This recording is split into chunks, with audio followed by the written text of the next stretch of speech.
Hey nerds, Bevan here. Welcome back to my channel. We are back for a very early morning, which is why the lighting is not as good as I would like it to be. Unboxing of Marvel Select Thor. This figure is nothing special. It's not rare. It's not expensive. It's not even new. 2019 is when it's from. So yeah, it's nothing special. I just happened to get it off Amazon recently in a big order we were doing for the house, and I was like, hey, I would like this Thor toy. So I got it, and I figured, why not unbox it on camera? So I'm a big fan of the Marvel Selects. You wouldn't know because I don't have any right now, but I have had several in my collecting history. Who have I had? Juggernaut, Venom, Carnage, Wolverine, Spider-Man, Black Widow. I've had a bunch. I do much prefer these to Marvel Legends. There's a flip side, of course. I prefer these because they are larger, they have better sculpt, they are more unique, there's not as much part reuse. However, Marvel Legends has better articulation, not something I really hear about, but Marvel Legends wins really big in terms of like character selection and the amount of figures available, whereas they put out, a wave of 6 figures every like 5 weeks, it seems like every month or two, whereas Marvel Select puts out a handful of figures a year. So with these guys, if you had jumped in on day one, it would have been very easy to keep up with, not so much with Marvel Legends. But let's open this guy up.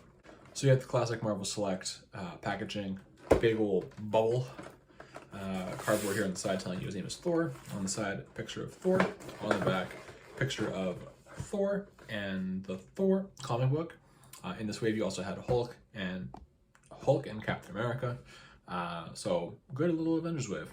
So as I take him out of his package here, I just want to give a quick shout out to Chris, that DC Renaya guy.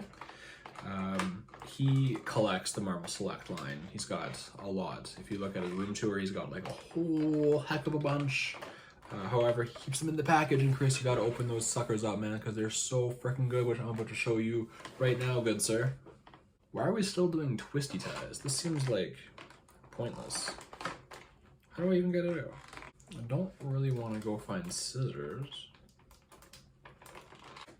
What kind of sorcery is this? What the fuck?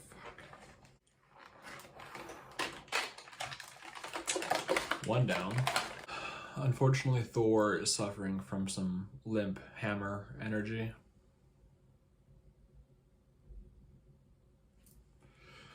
Yeah, it wasn't in the package properly, so it got all bent. It'll be pretty easy to fix. I'll just heat it up with some water and set it, and it'll be fine.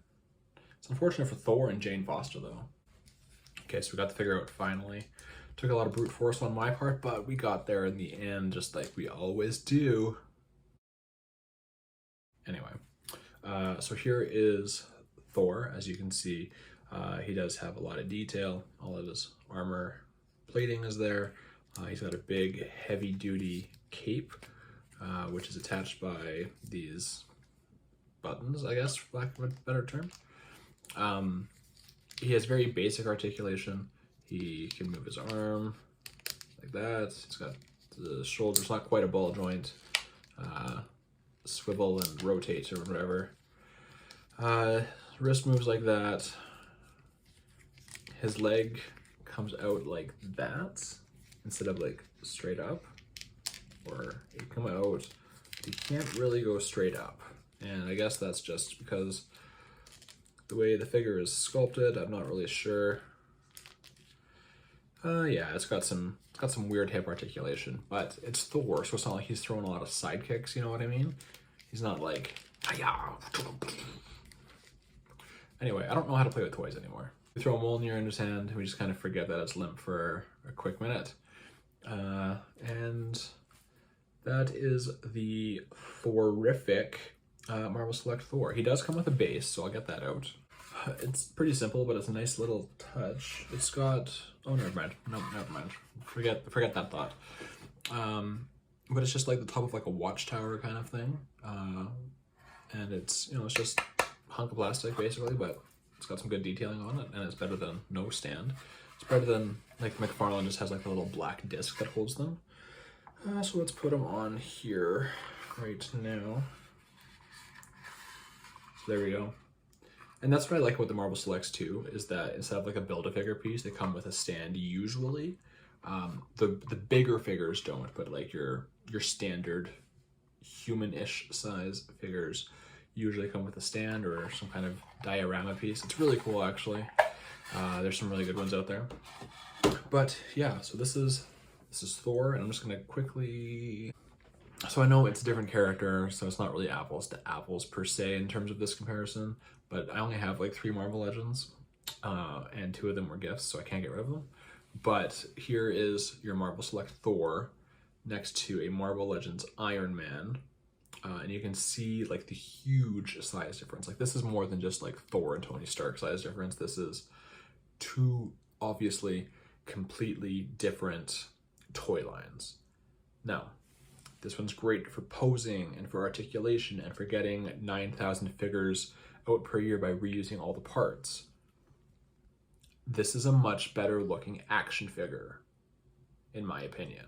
For example, Thor fits in much better with like the NECA Turtles. They're basically the exact same size. Thor is even a little bit bigger, which makes sense because the Turtles weren't super tall in the movie. Regardless though,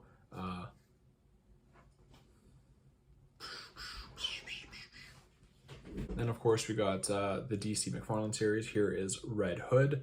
They are, Thor is again just a little bit taller, but he's a god, so he should be taller than human beings. But same scale. They fit right nicely next to each other than the fact that one's a god and one is just some dude who came back from the dead and kills people. But yes, I give the Marvel Select Thor a very large thumbs up, right up in the air. And that's really all that I have for you today. Again, I'm only doing this video because I happen to get this toy. I will not unbox every single toy I buy. Well, actually I might. I'm not buying that many toys, so I can probably fit them all into their own separate unboxing. But if you like this video, hit that like button. If you like this video, hit that subscribe button, because I put videos out sometimes. And if that doesn't pique your attention, I don't know what will. In the comments below, let me know your favorite Thor movie. You cannot pick the Avengers movies. It has to be Thor, Thor Dark World, or Thor Ragnarok. I have a feeling I know what the highest one will be, and it's probably Thor Dark World. Follow me on Instagram at BevanBoychuk. And until next time, folks, I'll see you next time, folks.